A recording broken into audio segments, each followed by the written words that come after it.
प्रशांत कोरटकर यांनी छत्रपती शिवरायांच्याबद्दल वापरलेले अपशब्द आणि इतिहास संशोधक इंद्रजित सावंत यांना दिलेल्या धमकी प्रकरणावरून राज्यात आज तिसऱ्या दिवशी त्याचे पडसाद उमटताना पाहायला मिळतात। नागपूरमध्ये तर आज अखेरचा दिवस आहे ते प्रशांत कोरटकर यांना पकडण्यासाठी दिलेला आहे। अन्यथा गनिमी कावा करून आम्ही प्रशांत कोरटकरांना पकडू अशा बलचा इशारा मराठा आंदोलकांनी दिलेला आहे। या सगळ्या पार्श्वभूमीवरती इंद्रजित सावंत आपल्यासोबत आहेत, त्यांची या संदर्भातली प्रतिक्रिया जाणून घेऊया। खरं तर फिर्याद दाखल केल्यानंतर प्रशांत कोरटकर फरार झालेत। न्यायाची अपेक्षा होती, पोलिसांनी तात्काळ अटक करण्याची अपेक्षा होती, पोलीस बंदोबस्तसुद्धा त्यांना दिला होता, मात्र पोलीस बंदोबस्तात ते फरार झाल्याचं पाहायला मिळते। नाही, खरं तर आज मी माझा जो दूरध्वनी आहे तो मोबाईल मी पोलिसांच्याकडे सुपूर्द केलेला आहे आता। कारण त्यानं फरार व्हायच्या अगोदर स्वतः एक व्हिडिओ करून टाकलेला होता आणि त्याच्यामध्ये हा मॉर्फ व्हिडिओ आहे असं त्यानं म्हटलेलं होतं। त्याच्याविषयीचं खरं तर त्यांचा मोबाईल त्यांना अटक करून किंवा त्यांना बोलवून त्यांचा मोबाईल जप्त करायला पाहिजे होता पहिल्यांदा, कारण ते कन्फ्लिक्ट आहेत, आरोपी आहेत। तर तसं झालेलं नाही।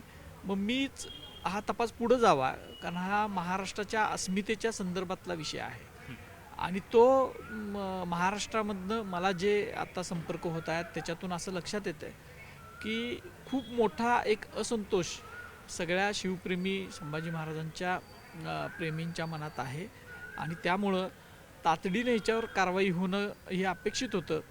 त्याच्यावर गुन्हा दाखल झाला ह्याच्याबद्दल काय म्हणणं नाही, कारण ते माझी तक्रार होती त्या विषयावर।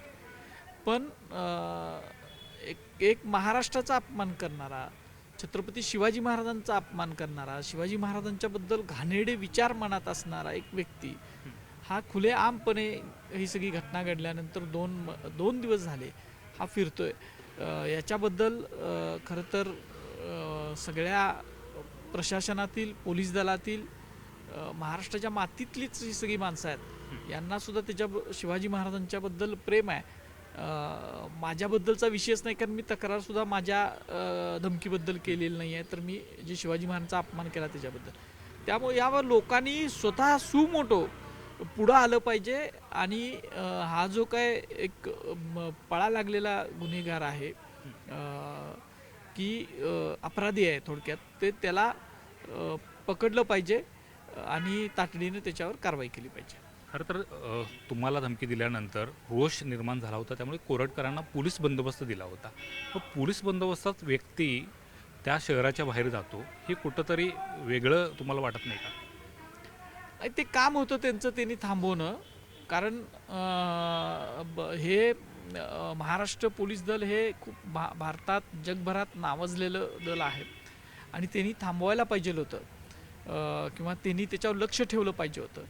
पण का ठेवलं नाही, कशामुळे ठेवलं नाही, हा सुद्धा एक संशोधनाचा, शोधाचा विषय आहे आणि ज्यांनी त्याला फरार होण्यासाठी मदत केली, कोणी असतील, त्यांच्याबद्दल सुद्धा पुन्हा या पोलीस दलानं काळजी घेतली पाहिजे आणि त्यांच्यावर सुद्धा कुणी त्याला मदत केली या प्रकरणाची चौकशी व्हायला पाहिजे। सगळ्याच गोष्टींची चौकशी झाली पाहिजे असं माझं मत आहे की तो कोणाच्या संपर्कात असतो, त्याचे CDR तपासा।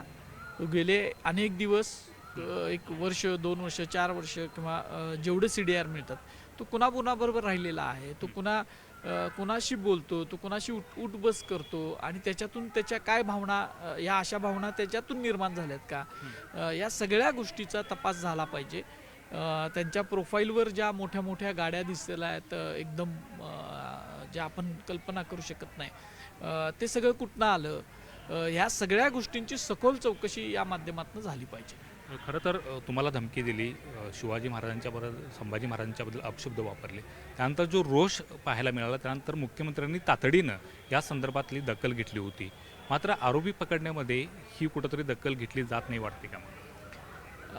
मुख्यमंत्री हे शिवप्रेमी आहेत असं माझं भावना आहे। त्यांनी ज्या अर्थी त्यांच्या नागपूरच्या माणसावर गुन्हा दाखल करायला लावला, त्या अर्थी त्यांची सुद्धा इच्छा असावी की हा आरोपी पकडला जावा किंवा त्याच्यावर कारवाई व्हावी।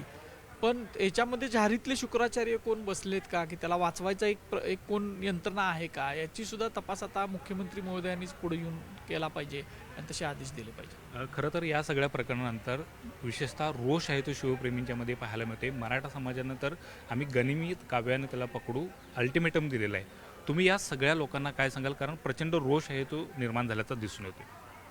माझं असं मत आहे की नागपूरच्या प्रख्यात भोसले घराण्यातील मुधोजीराजे महाराजांनी या विषयावर जी कडक भूमिका घेतलेली आहे त्याच्याबद्दल त्यांचं खरं तर सगळ्या महाराष्ट्रानं आभारी राहिलं पाहिजे असं मला वाटतं की, आणि सगळ्याच कार्यकर्त्यांचं नागपूर असतील आणि सगळ्या महाराष्ट्रातल्या, की ज्या पद्धतीनं त्यांनी भूमिका लावून धरली त्यामुळं इथून पुढं तरी छत्रपती शिवाजी महाराजांचा अपमान करायची गोष्ट कोण करणार नाही असा धडा या लोकांना शिकवला पाहिजे सगळ्या मावळ्यांनी एकत्र येऊन. आणि त्यामुळं शिवाजी महाराजांचं जे उज्ज्वल चारित्र्य आहे, शंभूराजांचं जे उज्ज्वल चारित्र्य आहे ते लोकांसमोर जाईल, ना की हे अशा पद्धतीनं वारंवार काहीतरी खुसपट काढून बोलणं आणि अपमानास्पद बोलणं असं हे थांबेल. पण माझी सगळ्या महाराष्ट्रातल्या तमाम मावळ्यांना अशी अत्यंत नम्र विनंती आहे की त्यांनी जिथं कुठं हा आरोपी दिसेल तिथं तो पोलीस दलाला पकडून देण्यासाठी मदत केली पाहिजे. खरं तर इंदोरचं तिकीट आहे ते इंडिगो फ्लाईटचं त्यांनी काढलेलं प्रशांत कोरटकरनी, अशी एक माहिती समोर येते आणि त्यानंतर ते तिकीट रद्द करून पुन्हा बाय रोड ते इंदोरला गेले अशा पद्धतीची एक माहिती आहे. कोल्हापूर पोलीस असू दे किंवा नागपूर पोलीस असू दे, तपास योग्य पद्धतीने करतात. एक फिर्यादी म्हणून तुमचा काय अनुभव? मी खरं तर ते 2 दिवसात सापडायलाच पाहिजे होते. ते आता इंदोरला गेलेत का महाराष्ट्रातच आहेत हा एक प्रश्न आहे. कारण काही लोक सांगतात की ते यवतमाळमध्ये एक कुठलं पुसत काय कुठलं तर गाव आहे तिथं त्यांचे नातेवाईक आहेत तिथं आहे वगैरे.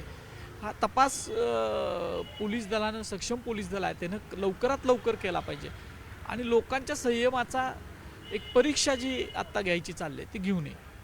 नक्कीच लोकांच्या संयमाची परीक्षा घेऊ नये आणि झारीतले शुक्राचार्य कोण आहेत, कोरटकरांना कोण वाचवते, त्यांना पुढं आणावं, त्यांचीसुद्धा चौकशी करावी अशा पद्धतीच्या अपेक्षा इंद्रजित सावंत करताना पाहायला मिळतात. त्यामुळे पोलीस दलाच्या कार्यपद्धतीवरती सुद्धा आता प्रश्नचिन्ह निर्माण झालेलं आहे. प्रशांत कोरटकरांना पोलीस ताब्यात घेणार का, अटक करणार का, हे सुद्धा आता पाहणं महत्त्वाचं असणार आहे. Video journalist Sandeep Patil, Dnyaneshwar Salunkhe, news 18 Lokmat, Kolhapur.